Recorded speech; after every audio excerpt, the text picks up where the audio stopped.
2025년에는 기초수급자도 구직촉진수당을 받을 수 있을까요? 신청 방법이 복잡하지는 않을까요? 수당을 받으면 실제로 어떤 혜택이 내 생활에 도움이 될까요? 오늘은 2025년 기준 기초수급자분들이 꼭 알아야 할 구직촉진수당의 특례와 신청, 방법 등 어르신과 시니어 분들을 포함한 남녀노소 누구에게나 도움이 되는 꼭 알아야 할 내용을 자세하게 안내해 드리겠습니다. 안녕하세요. 볼겸복지부입니다. 오늘은 여러 사례로 구직촉진수당에 대해 쉽게 이해하는 시간을 갖도록 하겠습니다. 먼저 부산에 사는 박기초님의 이야기를 들어볼까요? 박기초 씨는 60대 초반, 오랜 기간 기초생활수급자로 지내면서 일용직과 아르바이트를 전전했습니다. 최근 건강이 나빠져 일을 쉬게 되었고 생활이 더 빠듯해졌습니다. 그러던 중 고용센터에서 구직촉진수당을 안내받았지만 내가 이걸 받으면 기초수급자 자격이 중단되는 건 아닐까? 라는 걱정이 들었습니다. 2025년 기준 구직촉진수당은 국민취업지원제도 인류형에 해당하는 저소득층 구직자, 즉 기초생활수급자, 차상위계층, 장기실업자, 경력단절 여성 등에게 월 50만원씩 최대 6개월간 총 300만원이 지급됩니다. 이 수당은 단순히 현금을 주는 것이 아니라 취업상담, 직업훈련, 일자리 알선 등 다양한 맞춤형 취업지원 서비스와 함께 제공됩니다. 기본적으로 만 15세 이상 69세 이하, 가구 중위소득 60% 이하, 재산 4억 원 이하의 조건을 충족해야 하며 최근 2년 내 100일 이상 또는 800시간 이상의 취업 경험이 있는 경우가 일반적입니다. 하지만 기초수급자와 같은 취약계층은 일부 요건이 면제되거나 완화되어 신청이 훨씬 수월합니다. 여기서 중요한 점은 바로 특례입니다. 많은 분들이 구직촉진수당을 받으면 소득이 잡혀서 바로 수급 자격이 중단되는 것 아니냐 걱정을 하시는데 2025년에도 특례 규정이 적용되어 구직촉진수당만으로는 바로 수급 자격이 중단되지 않습니다. 실제로는 구직촉진수당을 받는 6개월 동안 그리고 마지막 수당을 받은 달의 다음 달까지 즉 최대 7개월간은 특례로 수급자 자격이 유지됩니다. 이 기간 동안에는 의료급여와 교육급여는 계속 받을 수 있고 주거급여는 자격만 유지되지만 실제 급여 지급은 일시적으로 중단될 수 있습니다. 예를 들어 박기초 씨가 구직촉진수당을 매달 50만원씩 받더라도 이 수당 때문에 생계급여, 의료급여, 교육급여 등 기초수급자 자격이 즉시 박탈되지는 않습니다. 이국가 씨는 한부모 가정의 가장으로 기초수급자 자격을 유지하며 아이를 키우고 있습니다. 이국가 씨처럼 부양가족이 있는 경우 구직촉진수당에 추가 혜택이 적용됩니다.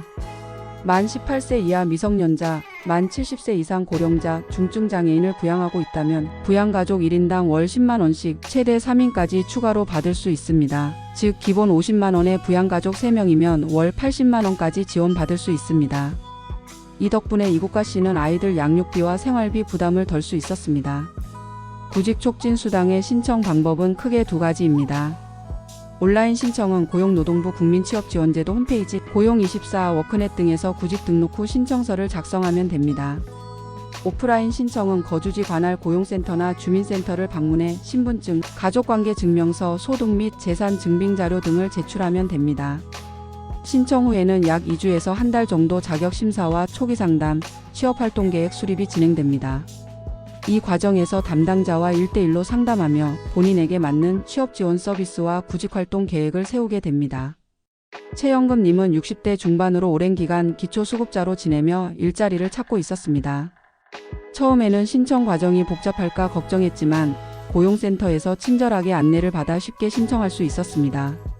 구직촉진수당은 단순히 신청만 한다고 해서 지급되는 것이 아니라 매월 2회 이상 구직활동 이력서 제출, 면접 참여, 직업훈련 등을 성실히 이행해야만 지급됩니다. 만약 구직활동을 제대로 하지 않으면 수당이 중단될 수 있으니 이 점은 꼭 유의하셔야 합니다. 구직촉진수당을 받는 동안 혹시 단기 일용직이나 아르바이트로 소득이 발생한다면 어떻게 될까요?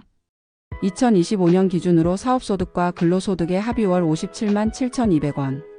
미만일 경우에는 소득 산정에서 제외되어 수당 지급에 영향이 없습니다. 하지만 이 기준을 초과하면 구직촉진수당이 감액되거나 지급이 중단될 수 있습니다. 단 구직촉진수당만으로는 바로 기초수급자 자격이 중단되지 않는다는 점, 그리고 특례 기간이 끝난 후에도 일정 조건을 충족하면 의료급여, 교육급여 등은 계속 받을 수 있다는 점을 기억하셔야 합니다. 또한 구직촉진수당 수급자 중 취업에 성공해 3개월 이상 근속하면 최대 150만 원의 취업성 공수당도 추가로 받을 수 있습니다. 예를 들어 김복지 씨는 구직촉진수당을 받으며 직업훈련에 참여했고 취업 후 3개월이 지나자 취업성 공수당까지 받아 생활이 훨씬 안정되었습니다. 2025년에는 청년, 경력 단절 여성, 폐업 소상공인 등 다양한 계층을 위한 맞춤형 취업 지원 프로그램도 확대되고 있습니다.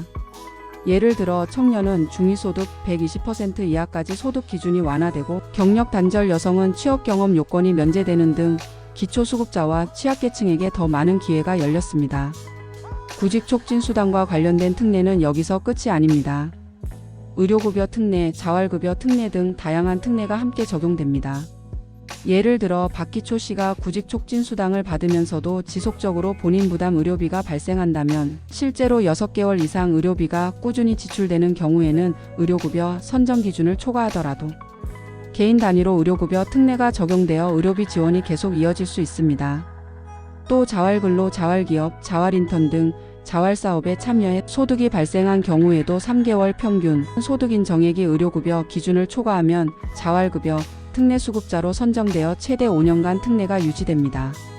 주거급여의 경우 구직촉진수당 수급으로 소득인 정액이 급여별 선정 기준을 초과하더라도 마지막 구직촉진수당 지급 종료일이 속한 달의 다음 달까지는 주거급여 자격이 유지됩니다. 다만 실제 급여 지급은 일시적으로 중단될 수 있으니 이 점도 참고하셔야 합니다. 구직촉진수당은 실업급여와 중복수령이 불가하며 허위로 구직활동을 보고하거나 부정수급이 적발될 경우 지원이 중단되고 환수 조치가 이루어질 수 있으니 주의해야 합니다. 만약 수급 자격이 인정된 이후에 취업을 하게 되면 바로 신고해야 하며 미신고 시 불이익이 발생할 수 있습니다. 구직촉진수당은 단순한 현금 지원에 그치지 않습니다. 상담, 직업심리검사, 직업훈련 연계, 일자리 알선 채용, 정보 제공 등 다양한 취업 지원 서비스가 함께 제공됩니다. 박기초 씨는 1:1 심층 상담을 통해 본인에게 맞는 직업훈련을 추천받았고 이국가 씨는 이력서와 자기소개서 코칭을 받아 자신감을 얻었습니다. 마지막으로 국민취업지원제도와 구직촉진수당은 단순한 현금 지원이 아니라 여러분이 새로운 일자리를 찾고 자립할 수 있도록 돕는 종합취업지원 시스템입니다. 박기초, 김복지, 최연금, 이국가 씨처럼 여러분도 이 제도를 통해 한 걸음 더 나아갈 수 있습니다. 혹시 헷갈리거나 궁금한 점이 있다면 가까운 고용센터를 방문하거나 온라인 상담을 통해 문의해보세요. 여러분의 새로운 출발을 진심으로 응원합니다. 이번 영상이 도움되셨다면 구독과 좋아요 그리고 알림 설정하시면 도움이 되는 복지 정보로 자주 찾아뵙겠습니다. 지금까지 볼겸복지부였습니다.